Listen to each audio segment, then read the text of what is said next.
So now we've got our sourdough that has been improving overnight, so that's started to grow and double in size and become more like a bread dough. It needs to be re-kneaded, so he's going to maybe plus a little bit more flour in. Knead that again. And don't think about this as pushing the air out that you put in overnight. This is now you're kind of building layers into the bread, so rather than having one to sort of several big air bubbles, you're going to have lots and lots of layers of air bubbles, which are then going to grow again and give you that nice bread texture. You can do this as much or as little as you want, but you know, spend a couple of good turns, a couple of minutes, just kneading it again, folding it, and kneading it, folding it, and kneading it. And it should be like elastic, very slightly sticky, but definitely just not hard. If it's too tough or too dry, it's going to struggle to grow at the next point. And even like right here, I'd season it a little bit. A bit of pepper, a little bit of sea salt, and work that in as well. Flavour your bread. So once you've done that for a couple of minutes and you feel like that's nicely combined, I'm going to just line this little tin because we're doing a bread for 2 people, so we don't really need too much.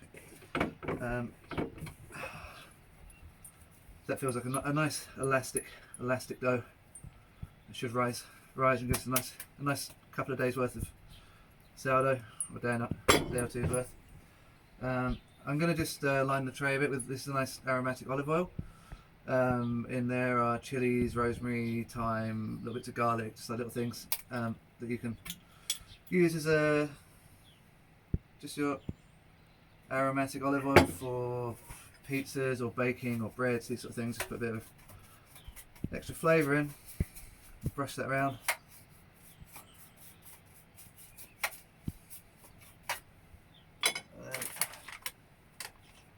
Even just a bit of flour, so they're not stick.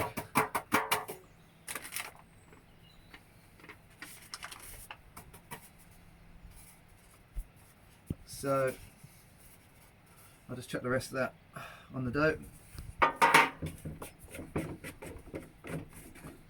and then try and kind of put it into a shape that's going to fill the tray as it goes down. So then as it proves, it's going to kind of lift out of the tray rather than spreading into the tray.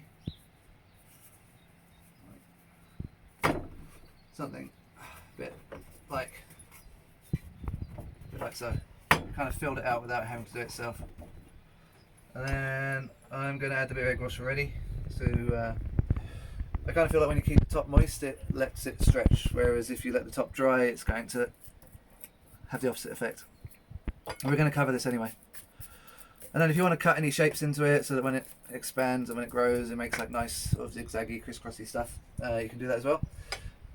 So then this is going to be covered. I'm probably just going to put cling film on it, and I'm going to leave it in the warmest spot that we've got, because this is all like a heat dependent reaction, so like the more warmth you get, the more that's going to improve, and then when it goes in the oven it'll be like sort of nicely puffed already, and then it's just going to like billow once the heat hits it.